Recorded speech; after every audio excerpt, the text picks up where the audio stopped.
We've been sharing a small spiritual practice each week. And this week, as we talk about being present, about the importance of our stories and the stories of others, I invite you to think about this small spiritual practice, which can be called Alternatives to How Are You? Kat Vellos wrote about the problems of this phrase, how are you? How difficult it can be to respond to in times of suffering or trauma or collective stress,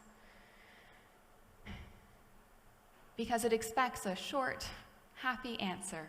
Fine, good, anything more, a surprise, unexpected. And yet none of those words reflect where you are, how complex our feelings can be. It appears to invite a story when it doesn't.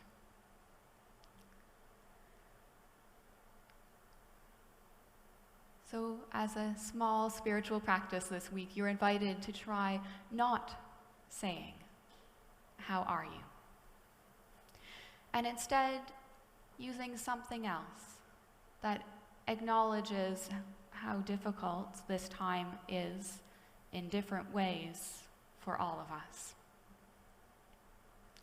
So let's say you just want a short answer, just something that shows that you've said something, there can be a brief exchange. What else could you say? You could say, she suggests, what are you feeling in this moment? Or, did anything make you smile today? Or, what have you been listening to? Or just, it's good to hear your voice. What if you want to listen more closely to a story? What question might you ask? What would you like to talk about or not talk about today? How's your heart today?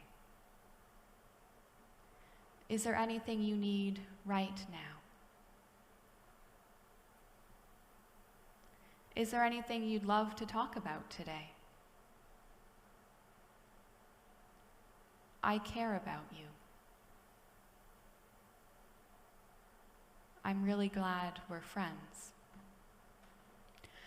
Or for those of you who like the text message approach, instead of how are you, thinking of you, with a heart emoji, of course.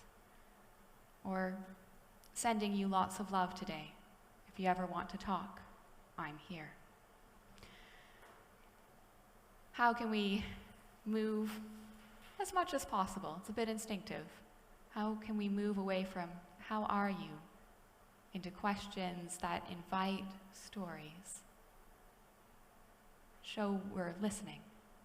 Show we care, or give space if that's not what we're ready for right now.